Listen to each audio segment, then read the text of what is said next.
Good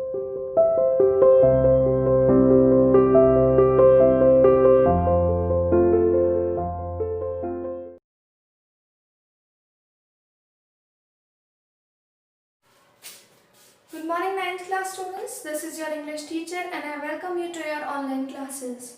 We were continuing our chapter My Childhood, that is written by Mr. APJ Abdul Kalam. Remember, the 11th president of our country. So, यहाँ पर उन्हीं के life topics को continue करते हुए, उन्हीं की ऑटोबायोग्राफी को कंटिन्यू करते हुए हम पढ़ेंगे उनकी कुछ और चीज़ों के बारे में। पहले जो चीज़ें हम पढ़ चुके हैं उन पे डिस्कस कर लेते हैं। कलाम पहले अपना इंट्रोडक्शन देते हैं, अपने बारे में बताते हैं और ये बताते हैं कि उन्होंने अपने पेरेंट्स से कितना कुछ सीखा। उन्होंने अपने फादर से सिंपल माइंडेड रहना सीखा है, फालतू खर्चा ना करना सीखा है। उन्होंने अपनी मदर से बहुत ही काइंड रहना सीखा है और हमेशा दूसरों पर फेथ करना सीखा है। और अब बात आती है हिज फर्स्ट वेजेस, किस तरीके से उन्होंने अपने फर्स्ट वेज कमाए थे, मतलब अपना पहली सैलरी उन्हें किस काम को करने के लिए दी गई थी।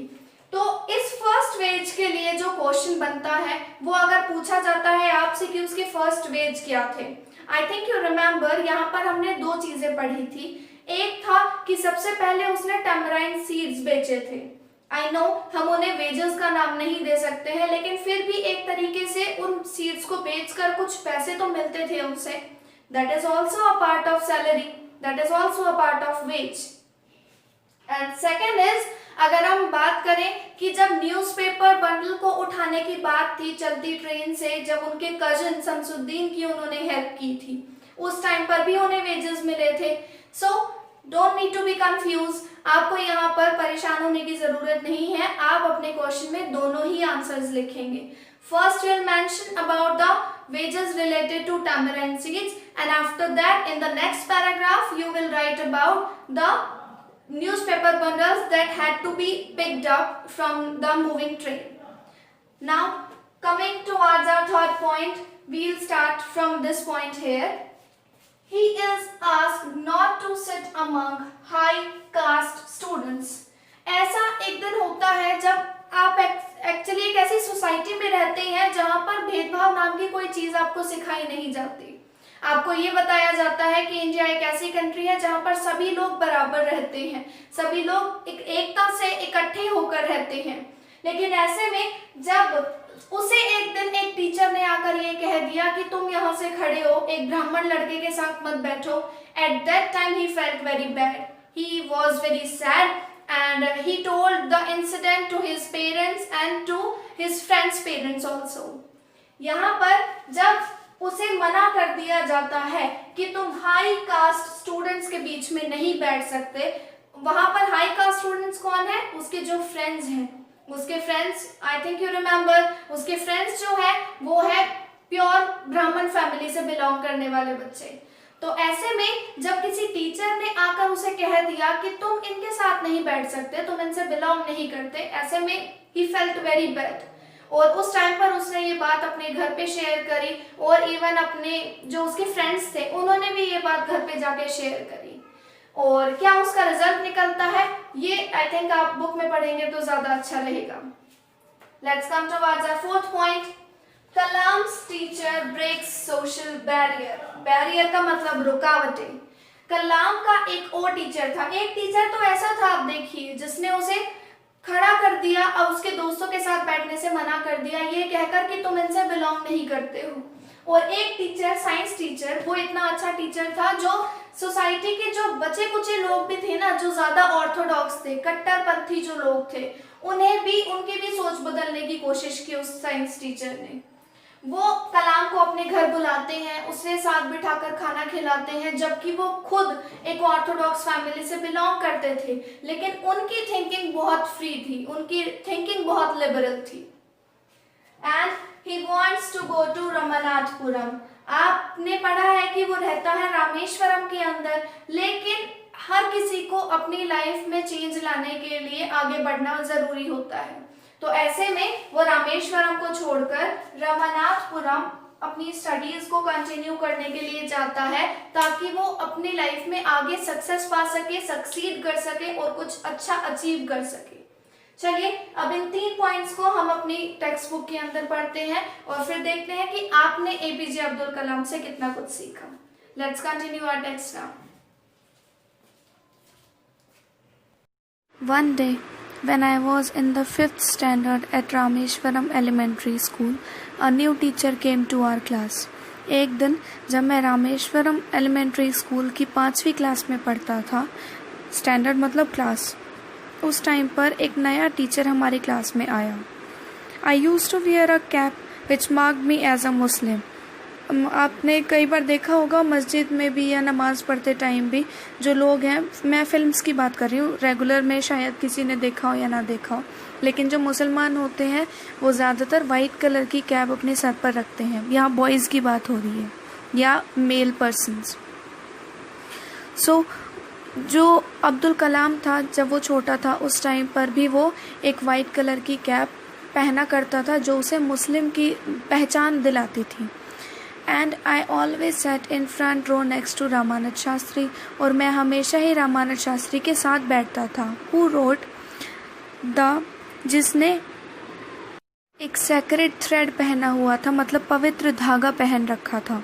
अब रामानंद शास्त्री पंडित है तो वो धागा पहनता था, मैं मुसलमान तो मैं टोपी ओढ़ता था। हम दोनों ही अपोजिट का रिलीजन के थे, लेकिन हम बहुत अच्छे दोस्त थे। ये मैंने आपको पहले वाली वीडियो में भी बताया था।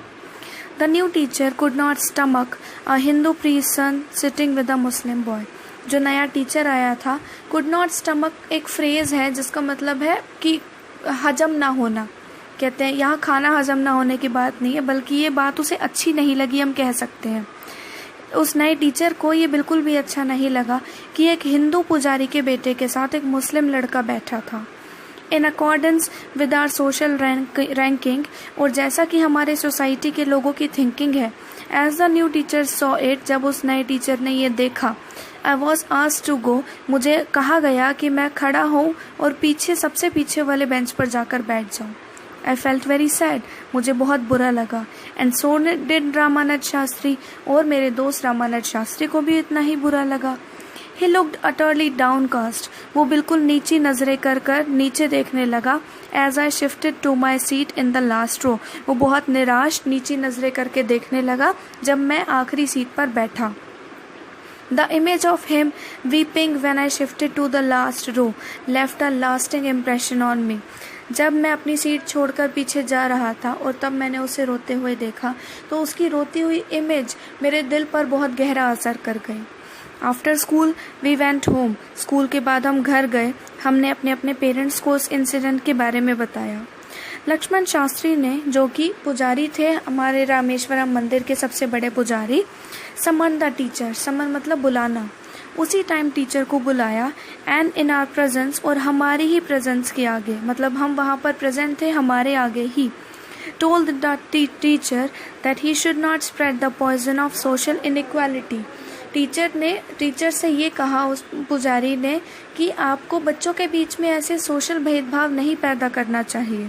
And communal intolerance in the minds of innocent children, मासूम बच्चों के दिमाग में किसी तरीके का भी ऐसा भेदभाव, ऐसी हेट वाली फीलिंग नहीं लानी चाहिए आपको। He bluntly asked the teacher to either apologize or quit the school and the island. और इसके बाद ये कहने के बाद उन्होंने साफ साफ शब्दों में टीचर से कह दिया, ब्लंटली का मतलब बहुत डायरेक्टली, टीचर से कह दिया कि या तो बच्चों से माफ़ी मांगो अभी की अभी, वरना इस स्कूल को और इस आइलैंड को ही छोड़कर चले जाओ। Not only did the teacher regret his behaviour, उस टाइम पर टीचर ने ना सिर्फ अपने बिहेवियर के लिए माफ़ी मांगी, but the strong conviction of Lakshman Shastri conveyed ultimately reform this young teacher. लेकिन लक्ष्मण शास्त्री ने जो कुछ भी उसे कहा, जो कुछ भी समझाया, उस टीचर के मन में जो भी था, उस जवान टीचर के मन में जो भी गलत बातें थी, वो सारी की सारी ख़त्म हो गई, और अब उस टीचर के मन में नया बदलाव आ गया, वो बिल्कुल बदल चुका था। On the whole, the small society of Rameshwaram was very rigid in terms of the segregation of different social groups. कुल मिलाकर, on the whole का मतलब सारी बातों को जोड़कर अगर हम कहें, या कुल मिलाकर अगर हम कहें, रामेश्वरम की जो छोटी सी सोसाइटी थी वो अपने टर्म्स एंड कंडीशंस में बहुत हार्ड थी। यहाँ कितने ही अलग अलग ग्रुप्स रहते थे, लेकिन कभी भी हमने उनके बीच में भेदभाव की फीलिंग नहीं देखी। इवन उनका लगाव, उनका प्यार आपस में इतना ज़्यादा था कि ऐसा कोई करने वाला इंसान भी अपने मन में गलत भाव नहीं ला सकता था। However, my science teacher Siva Subramaniam Iyer, though an orthodox Brahmin with a very conservative wife, जिनकी वाइफ बहुत ही ज़्यादा कट्टरपंथी थी, बहुत ही पुराने ख्यालात की वाइफ थी, लेकिन वो खुद भी एक कट्टर फैमिली से, ब्राह्मण फैमिली से बिलोंग करते थे, लेकिन वो फिर भी ऐसे इंसान थे जो इन चीज़ों के खिलाफ थे, मतलब वो भेदभाव में यकीन नहीं करते थे।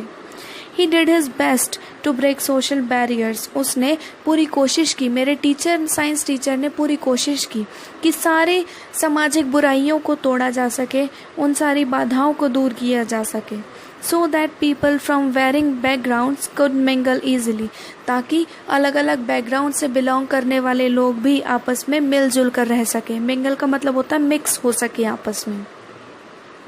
He used to spend hours with me and would say, वो कई घंटे मेरे साथ बिताते थे और कहते थे, कलाम, I want you to develop, मैं चाहता हूँ कि तुम इस तरीके से बड़े हो, so that you are on par with the highly educated people of big cities, ताकि तुम शहर में रहने वाले बड़े बड़े लोगों की बराबरी कर सको। on par का मतलब उनके बराबर चल सको, उनके जितने highly educated हो सको। One day he invited me to his home for a meal, और एक दिन उन्होंने मुझे इनवाइट किया अपने घर पर खाना खाने के लिए। His wife was horrified at the idea of a Muslim boy. उनकी वाइफ, जो कि मैंने बताया बहुत ज़्यादा कट्टर थी, बहुत रीति रिवाज, स्ट्रॉन्ग रीति रिवाज की वुमेन थी, उन्होंने साफ इस चीज़ से, उनके मन में डर आ गया कि हमारी ब्राह्मणों की फैमिली में कोई मुसलमान खाना खाने के लिए आएगा, वो भी हमारे इनवाइट करने के बाद। To her ritually pure kitchen, और उन्हें डर किस चीज़ का था कि मेरी जो रसोई है वो बहुत रीति रिवाजों वाली है, बिल्कुल ब्राह्मणों के हिसाब से जैसा काम होता है मैं वो करती हूँ, और ऐसे में अगर कोई लड़का आएगा दूसरे धर्म का तो मेरी जो प्योर किचन है उस पर नुकसान होगा। She refuse to serve me in her kitchen, उन्होंने साफ मना कर दिया कि वो मुझे किचन में खाना बिठाकर नहीं खिलाएंगी। Shiva Subramania Iyer was not perturbed, जो मेरे साइंस के टीचर थे उन्हें बिल्कुल भी अच्छा नहीं लगा, मतलब उन्हें बिल्कुल भी इस चीज़ के लिए उन्होंने बुरा नहीं माना। Not did he get angry with his wife, ना ही वो अपनी वाइफ से गुस्सा हुए कि उनको कहा कि तुम अपनी सोच बदलो, चेंज हो, ऐसा कुछ भी नहीं हुआ। उन्होंने बहुत आराम से उसकी बात मान ली, but instead serve me with his own hands, उन्होंने अपने खुद के हाथों से मुझे वो खाना परोसा, and sat down beside me to eat his meal, अपना खुद का खाना भी मेरे साथ बैठकर ही उन्होंने खाया। His wife watched us from behind the kitchen door, उनकी वाइफ खड़े होकर हम दोनों को खाना खाते हुए देख रही थी, किचन के दरवाजे के पीछे वो छुप कर खड़ी थी। I wondered whether she had observed any difference in the way I ate rice. मुझे बहुत हैरानी हुई ये देखकर कि क्या मैं उनसे अलग तरीके से खाना खा रहा था, जैसे मैं चावल खा रहा था, पानी पी रहा था। खाना खाने के बाद मैंने फर्श भी साफ़ किया, वो सभी काम तो इकट्ठे हो गए थे जैसे बाकी लोग करते थे। When I was leaving his house, और जब मैं घर छोड़कर जाने लगा उनका, Iyer invited me to join him for dinner again. Iyer ने मुझे दोबारा डिनर पर आने के लिए इनवाइट किया। ऑब्जर्विंग माई हेजिटेशन, मेरी हिचकिचाहट को देखते हुए वो समझ गए थे कि शायद मुझे अच्छा नहीं लग रहा था जैसे उनकी वाइफ ट्रीट कर रही थी। He told me not to get upset, उन्होंने मुझे कहा कि उदास नहीं होना चाहिए, and so once you decide to change the system, अगर आप एक बार डिसाइड करते हो कि आपको सिस्टम को बदलना है, such problems have to be confronted, ऐसी मुश्किलों का तो सामना करना ही पड़ता है। When I visited his house the next week, और अगले हफ्ते जब मैंने उनके घर पर उनको दोबारा मैं मिलने के लिए या खाना खाने के लिए गया, Iyer's wife took me inside her kitchen, Iyer की वाइफ मुझे खुद किचन में लेकर गई, and serve me food with her own hands, और अपने खुद के हाथों से मुझे खाना भी परोसा। Then the second world war was over, और फिर अब दूसरी लड़ाई ख़त्म हो चुकी थी। इंडियाज़ फ्रीडम वॉज इमिनेंट, और अब इंडिया की जो आज़ादी थी वो श्योर थी कि आज़ादी तो इंडिया को मिलकर ही रहेगी। Indians will build their own India. Gandhi ji ने भी ये डिक्लेयर किया कि इंडियंस अपना खुद का इंडिया तैयार करेंगे। The whole country was filled with an unprecedented optimism, और पूरे देश में ही एक बहुत खुशी की लहर दौड़ गई, एक ऐसी आशा बन गई हर किसी के मन में कि ये आशा अब ख़त्म नहीं होने वाली थी। हर किसी के मन में ये उम्मीद हो गई थी कि अब सब अच्छा होने वाला है। I asked my father's permission to leave Rameswaram. मैंने अपने पिताजी की परमिशन ली ताकि मैं रामेश्वरम को छोड़कर जा सकूं और रामनाथपुरम के डिस्ट्रिक्ट हेडक्वार्टर्स के अंदर रहकर अपनी पढ़ाई कंटिन्यू कर सकूं। He told me as if thinking aloud। मेरे पिताजी ने कुछ सोचते हुए मुझे ज़ोर से बोला, जैसे अपने विचार, अपने थॉट्स को वो पूरे जोश में बताना चाहते थे। Abul, I know you have to go away to grow। उन्होंने मुझसे कहा कि अबुल, मैं जानता हूँ तुम्हें आगे बढ़ने के लिए यहाँ से निकलना ज़रूरी है। Does the seagull not fly across the sun. क्या कोई पक्षी, सीगल एक पक्षी का नाम है, क्या सीगल कोई पक्षी सन के पार नहीं उड़ता है, अपनी उड़ान नहीं भरता है। Alone and without a nest, अकेला और बिना घोंसले को, बिना अपने घर को साथ लिए। मतलब वो पक्षी, वो जानवर भी तो हैं जो आगे बढ़ने के लिए, बड़े होने के लिए, खाना ढूंढने के लिए अपने घर से बाहर निकलते हैं। He quoted Khalil Gibran to my hesitant mother. उन्होंने खलील गिब्रान, एक किताब है, पवित्र किताब है मुसलमानों की, तो उन्होंने उसकी कुछ लाइन मेरी माँ को सुनाई जो बहुत ही ज़्यादा उस टाइम पर परेशान थी। उन्होंने कहा मेरी माँ से, your children are not your children. तुम्हारे बच्चे सिर्फ तुम्हारे बच्चे नहीं हैं। They are the sons and daughters of life's longing for itself. ज़िंदगी की जो इच्छाएं हैं, उनकी खुद की भी इच्छाएं हैं, वो अपनी खुद के भी मालिक हैं। They come through you but not from you. वो तुमसे तो आते हैं, मतलब तुमने उनको पैदा तो किया है, लेकिन वो बिल्कुल तुम्हारी तरह नहीं हैं। You may give them your love. तुम उन्हें अपना प्यार दे सकती हो, बट नॉट योर थॉट्स। लेकिन अपनी इच्छाओं को उनके ऊपर नहीं थोप सकती, अपने थॉट्स को उनको नहीं दे सकती। For they have their own thoughts. क्योंकि अब वो बड़े होने लगे हैं और अब उनकी खुद की भी ज़िंदगी है। यहाँ पर जो हमने कहा था उसी हिसाब से हमने चैप्टर को अपना कंप्लीट भी किया है। जब बताया गया था कि एक तो सोसाइटी के अंदर मेल मिलाप की बात की गई है, और एक उसके बचपन में किस तरीके से सोसाइटी का जो प्यार था वो भी यहाँ देखने को मिलता है।